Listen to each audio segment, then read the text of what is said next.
Hello, it's Miss Nowacki here, and I am going to be continuing with the one and only Bob. And this chapter is called Nutwit. Nutwit, the gray squirrel who lives in the live oak in our front lawn, jumps to a lower branch, looking at me with barely concealed pity. I hate pity, especially the barely concealed kind. I don't know why you taunt her, he says. You're hardly in a position to talk, Bob. You are, Snickers. Come over here to the window and say that. So you can what? Drool me to death? Are you aware that my best friend is a gorilla? I ask. You would make fantastic ape chow, dude.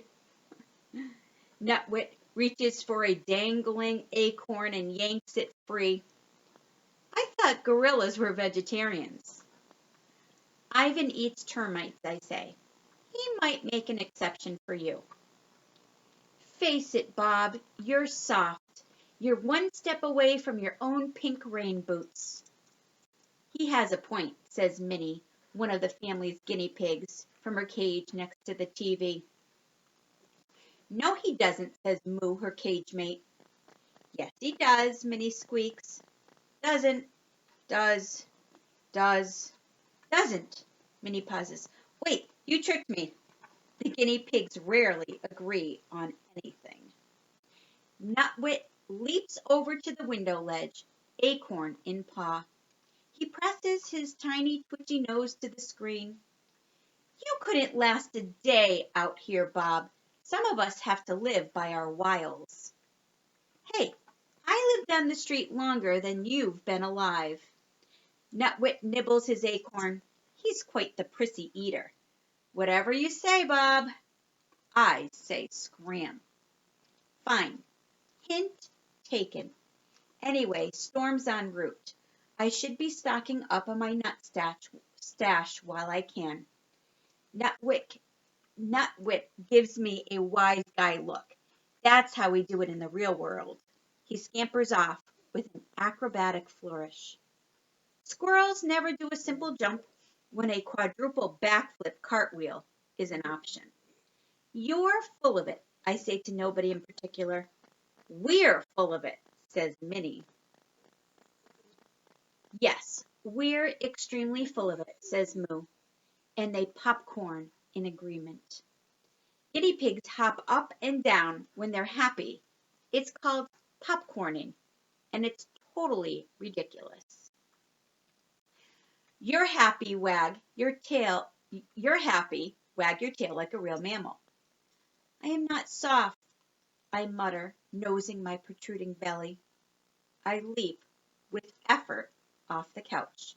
Then I head to the bathroom for a good long drink from the water bowl of power. And this chapter is called Spoiled. I know Nutwit has a point. I've become a creature of habit, spoiled after a stretch of being my own dog. For a long time, I was Bob the Beast, cunning and streetwise. As I stray, I lived off leftovers at the mall, while Snickers dined on her fancy pants kibble. Man, how I love that cotton candy stuck to the floor. The unexpected UFOs. The ends of ketchup-covered hot dogs scattered under the bleachers like, I don't know, big toes or something. Ivan offered to share his gorilla food with me, and Stella and Ruby were always ready to pass along a carrot or an apple. But I refused. I needed to stay in shape, stay tough, stay true to my wild nature. Okay, so maybe every now and then I'd sneak a banana chunk from Ivan's breakfast. But then things changed. I became civilized, domesticated, a pet. Don't get me wrong, there are definitely some perks. Julia, who's an artist, painted my name on a food bowl. She gave me this wonderfully mushy blanket, the kind where you can bed boogie forever till it's squished to perfection and you can curl up just so. I love that blanket, but I simply cannot sleep without Knot Tag, Ivan's raggedy old toy gorilla. Of course, just when I get my blanket and Knot Tag imprinted with the right amount of "Oh do Bob," Julia's mom does the unthinkable. Puts them in the washing machine and removes every last bit of me. There are other indignities I tolerate. The daily walk on a tug-of-war string after going stringless my whole life. The attempts to train me, like that'll ever happen. The kisses and cuddling. Well, the cuddling's okay, I suppose. But the kissing, I just don't get. If you want to kiss your dog, why not just give him a big old lick on the face and be done with it? Anyways, so what if I've gotten a little spoiled? A tad soft around the edges. There's a difference between being soft and being afraid, being a coward. This chapter is called Another Confession. Too bad I know the truth. I'm both. This chapter is called Cricket Bully. When Julia returns from walking her charges, I race over and give her a good old Bob-style hello. Lots of yipping and twirling, followed by some attempts to jump into her arms. Humans love that stuff. Julia looks at me sternly and says, "Robert, down." I leap some more because I'm determined to convince her. I'm incorrigible, untrainable. It's part of my charm, my Bobliness. "Down," she says again. From her coat pocket, she pulls out her little metal clicker along with some treats. I hate that clicker. It's meant to help train me, but it's like a cricket bully. Here's the theory. I do something right. Julia clicks, gives me a treat. The clicks tell me when I'm behaving, and the treats reinforce it. If that happens enough before your very eyes, I'm supposed to transform into a good dog. Well, I ain't that easy. "Down, Bob." Julia tries again. I want a treat, but not enough to cave. So I opt for a play bow, a compromise.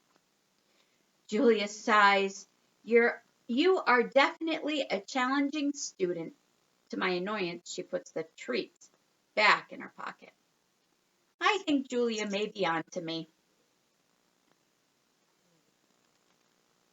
This chapter is called Trust. A while ago, Julia got into her head that I needed to improve my manners. We went to a dog training class. I wasn't really into the whole sit and stay and do the tango stuff. The worst command of all, the truly inexcusable, only a human could come up with it order: leave it. Leave it means walk on by, Bob. Sure, there's a piece of bacon just inches from your drooling pie hole, but do me a favor and just pretend it's not there, okay? Not okay. Where I come from, you never pass up a free meal. UFO drops to the carpet, it's mine. And I'll be chowing it down before you can say, "Where the heck is my meatball?" Within minutes, I was accused of being an undermotivated student, which is totally unfair. I am highly motivated. Just show me some cheese, please. Anyways, I may or may not have been a little unruly. Class clown stuff, tail spinning, a little random peeing, some zoomies, just for show. "Class, you see that crazy dashing around he's doing?" said the teacher, pointing at me with an accusing finger. "We call that a FRAP, frantic random activity period." She pulled Julia aside. "He's a smart dog," she said, "but he's messing with you."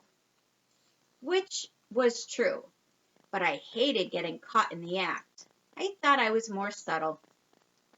"Bob needs to know who's boss," said the teacher. "He needs to see you as pack leader. Give him some time. I see this a lot with former strays. Takes them a while to trust people. Like forever in my case." As we left the class early, I yelled, "So long, suckers," to my classmates. Couldn't help rubbing it in. Just a little. This chapter is called My Car Thing. I suppose the real reason for the training stuff isn't my bad manners, although they leave a bit to be desired. It's my car thing. I've always had a hang-up about cars and trucks. Also riding lawnmowers, go-karts, anything with four wheels, an engine, and a driver. Don't like them. Don't want to ride in them. Don't want anything to do with them. Those co-pilot dogs with their heads hanging out the window, flying their drool flags, boneheads. First of all, it ain't safe. And second of all, bad stuff can happen after you climb into a car. Take it from me. When Julia and George and Sarah realized I have transportation issues, they tried to lure me into the back seat of their car with treats. But you'd be surprised how stubborn I can be. I yelped so loud, the neighbors came running out to see what was happening to the poor little doggie. Score one for the poor little doggie. And this chapter is called Click. That's when they started clicker training me. Click, here's a treat. Come closer to the car, Bob. Click, here's a treat. Watch while I open the car door, Bob. Click, here's a treat. Come right up to the seat, Bob. Click, here's a treat. Come on in, Bob. Bob? Bob? Where are you, Bob? Yeah, it was a lot like that.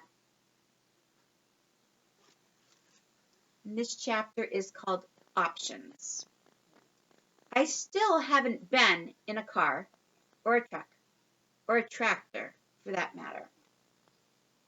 When I have to go to the rhymes with pet threat, Julia and her parents walk me there. They say elephants have long memories. Well, so do dogs, people. It's not like I'm afraid, I'm just exercising my options. And this chapter is called Full Wag. Are you ready to head over to the park? George asks as he passes through the living room. He's carrying 2 flashlights and a roll of masking tape. Yep, Julia says, and I do a head tilt to show I'm intrigued by the conversation.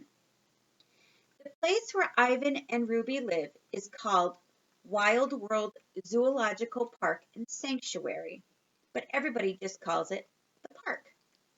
George works at the park as head groundskeeper, which means I've got some sway, and anyone who's employed there loves Julia. Give me a minute. I just need to grab my coat, says George. Straight home after that, though, Julia, says Sarah, just in case the weather gets worse. One minute, the weatherman's saying we're going to have a little shower. Next minute, it's the storm of the century. Julia scratches my head. I thought Hurricane Gus wasn't coming till tomorrow. Sometimes they change course, says Sarah. They can be unpredictable. You know, George says with a wink, in the old days they only named hurricanes after women. Julia groans. That is so sexist. It's not just the wind that I'm worried about on this one, George says. It's the storm surge that could be a problem. Flooding. Julia tries to make me wear her mom's latest creation, a knitted dog sweater with security written on it. which I suppose is an ironic reference to my petite size. I politely decline. All right, you win, Julia says. Ready for your walk, Bob? At the mention of the word walk, I go all crazy mutt, so it's clear I'm on board with the idea. Humans love it when we get silly. I think they're so weighed down by people problems that sometimes they need to be reminded what happy looks like. Julia attaches my string. I try for a little tug of war, but she refuses to buy it. Let's go see Ivan and Ruby, she says. Just hearing those names sends my tail into full wag. Okay, thank you, and that's the end of our fourth section.